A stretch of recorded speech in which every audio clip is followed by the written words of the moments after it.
Bueno, los camiones que están en este momento varados, que están retenidos en diferentes puntos del país, principalmente Yapacaní y otros, pues son los camiones que han estado abasteciendo a todos los mercados, supermercados, a todos los centros de distribución y abastecimiento que hay en el país. Es lo que ha permitido que a la población no le falte alimentos, que pese a las dificultades que se tienen en la emergencia sanitaria, han contribuido a tener la comida necesaria.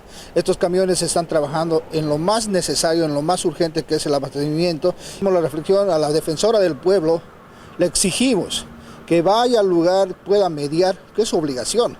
La hemos visto en diferentes actividades, pero cuando se la necesita realmente para poder preservar y cuidar la integridad de toda la población nacional, brilla por su ausencia. Entonces esa señora debe después también cumplir su función y bueno, si no tiene la capacidad de renunciar. Les exigimos y les pedimos las medidas necesarias a las autoridades de gobierno. Bueno, se ha buscado el diálogo y si no hay un punto de negociación, se tiene que intervenir, se tiene que hacer respetar las normas, las leyes en toda la circulación de la carretera en diferentes puntos del occidente. También en Yapacaní tenemos alrededor de 500 camiones que están perjudicados, que están sin comida los conductores, exponiendo su vida también porque lamentablemente en estos lugares hay concentración de personas, precisamente porque no tienen los alimentos, los conductores tienen que ir a buscar, tienen que prepararse sus alimentos. Primero, que no hay que caer en las noticias falsas, en la desinformación. El coronavirus es algo real, se ha llevado cerca de 500.000 de vidas en todo el mundo. Aquí en nuestro país tenemos más de 150 personas que han muerto por coronavirus, hay más de 3 millones de personas infectadas en todo el mundo, entonces no se puede creer mentiras atómicas como decir que el coronavirus no existe. Lo segundo, que es una motivación política, no son hechos aislados. Lo que pasa en Yapacaní, lo que pasa en San Julián, en Santa Cruz, lo que pasa en Caracara, en Cochabamba, lo que pasa en algunas zonas del Alto, en el departamento de La Paz, son acciones movidas políticamente por el movimiento al socialismo. Lastimosamente, el MAS nunca va a entender que cuando hay cuestiones de Estado hay que generar consenso, acuerdo, hay que colaborar independientemente de quién sea gobierno, y lo único que le importa al movimiento al socialismo es que haya elecciones, que el país se electoralice cuando estamos hablando de la vida de la gente, cuando estamos hablando de la salud de toda la población boliviana. El anuncio de movilizaciones en San Julián, más los conflictos en Caracara, hacen entender muy bien de que el movimiento socialismo hoy ha decidido declararle la guerra a la vida. Ha asumido la lógica de bloquear la salud en este país. Y eso es absolutamente criminal e irresponsable.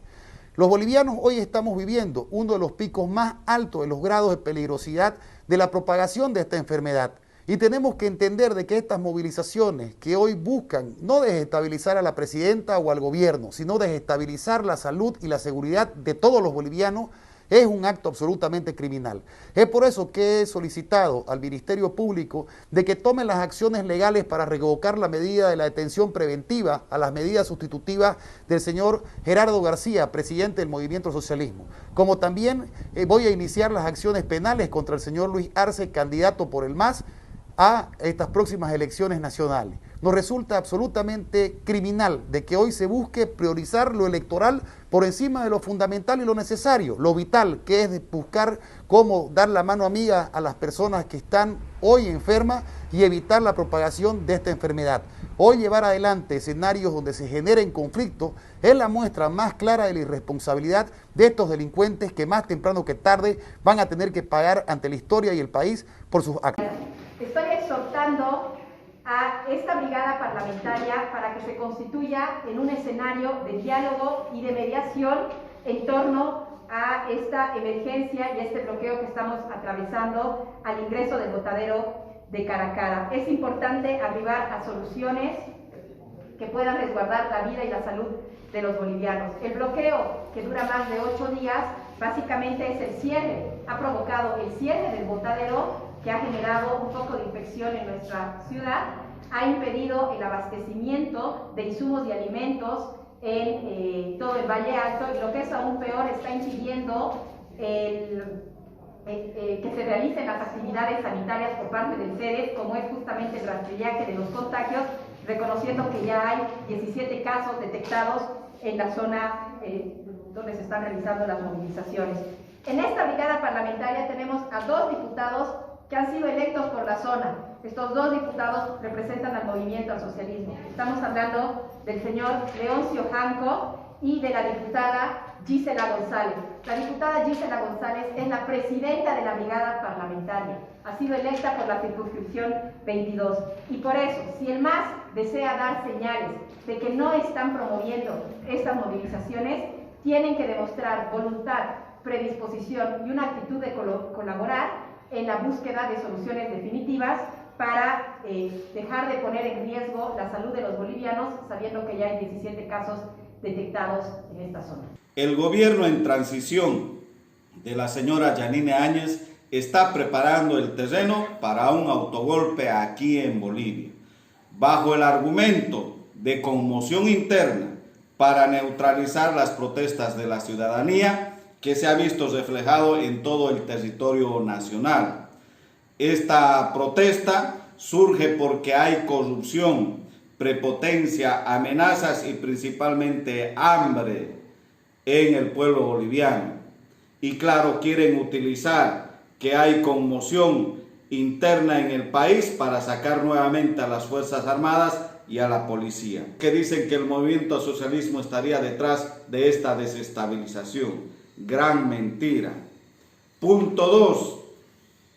El CONADE, este CONADE que ayudó a realizar el golpe de Estado en noviembre del 2019, ahora se ha reunido en 4 paredes y cuenta con financiamiento económico para crear corrientes de opinión sobre el TCP.